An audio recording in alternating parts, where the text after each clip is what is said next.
Hello there guys, what is going on? Son of Chelsea back here again for another edition of my team selector ahead of Chelsea's Boxing Day game at home to Southampton in the Premier League. Just to let you know, I am recording this in advance, as you can expect in this time of the year with the festivities going on.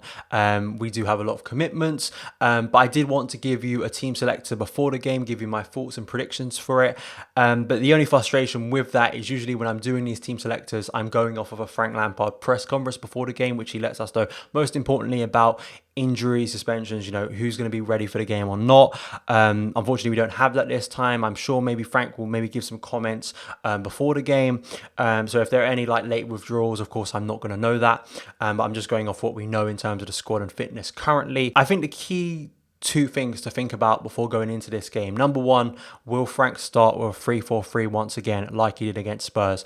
It works so wonderfully well. Our play looks so more fluid, so much more direct. The difference, though, I think is my second point is that, of course, that Spurs away. It's a massive game. It's the biggest game of Chelsea's season for some people. It was the biggest win of our season. It's a completely different mentality when you play a team like Southampton at home, who are expected to come to the bridge, probably going to sit quite deep or hope to frustrate Chelsea, and Chelsea need to take the game to Southampton. And as we've seen recently at the bridge, Chelsea have struggled.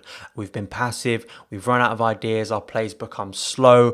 I think that's the big challenge for Frank, and I think the thing that may be creeping in the back of his mind is that he tried the 3-4-3 against Valencia and it didn't work. But of course you can look to a 4-3-3 and say that hasn't worked recently against West Ham and Bournemouth and Everton. So, there are things to debate here. I think that I would go 3-4-3 once again because I just think it's worked so well. And considering the gap in time there is between both games, let's hope the team are energized and ready to go. Formations are fluid within games. Players can move different positions. I just would be intrigued if that does change, but I suspect because of how wonderfully it worked, I think Frank will stay with the formation that worked well. Just the one absence from this game that we know of now is KOVACIC. He got suspended because of a yellow card in his spat with Dele Alli on Sunday, which is frustrating, but I think everyone was sort of tallying up his yellow cards before the game against Spurs and sort of said either he gets a yellow card here, misses Southampton, or here's the chance of if he plays against Southampton, gets a yellow, he misses Arsenal.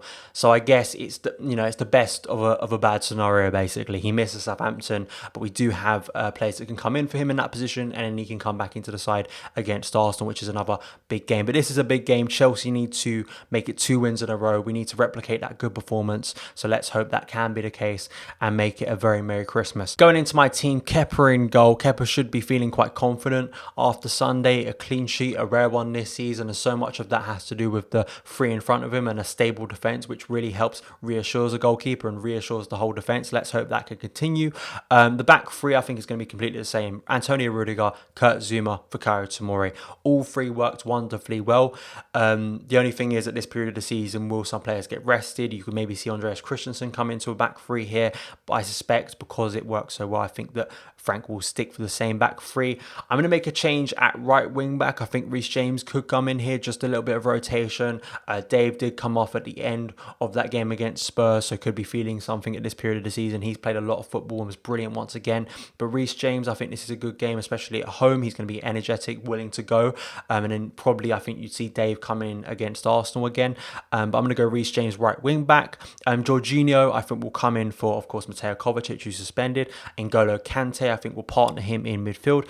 And I do think Marcos Alonso will keep his place. This is a player who should be fresh, considering how he's been out of the team for so long. I don't think he was perfect on Sunday, but he did his job well. He is a specialist player for a specialist position. You put him in left wing back, that's going to get the best out of his game. If you put him at left back, the vulnerabilities of his game will show up. In this formation, he looks really good and he helps Chelsea overload in certain areas. There was always times in the game on Sunday where he was open for the ball, and I think that's a positive thing. Now, how much of that will be impacted if we were to go to a 4 and then he goes to left back? I don't think I'm as confident with him in a 4, but I think he should start again. I think he earned his spot on Sunday, in my opinion. And the front three, I think think Mason Mount will start again. Maybe Christian Pulisic or Callum Hudson-ODOI could come in here to rotate in that area. But Mason, I think, had a really good performance on Sunday, one of his best in recent months. So I think he'll probably keep his place, will be willing to go. WILLIAN, absolute masterclass. He is in form at the moment. He's been on fire.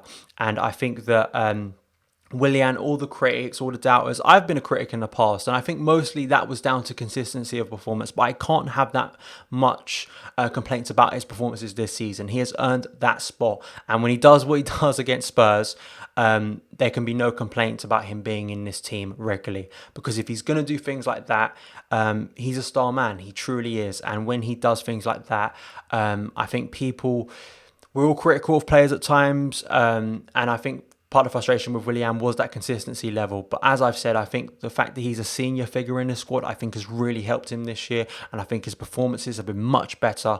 And he is a threat for Chelsea. Why aren't you going to start WILLIAN after what he did on Sunday? An iconic performance. So WILLIAN starts once again. And of course, up front, Tammy Abraham didn't get a goal. And I'm sure that will be brought up in his face about not scoring against a fellow top six side. But I think once again, his all-round play was wonderful. He caused havoc for that Spurs backline.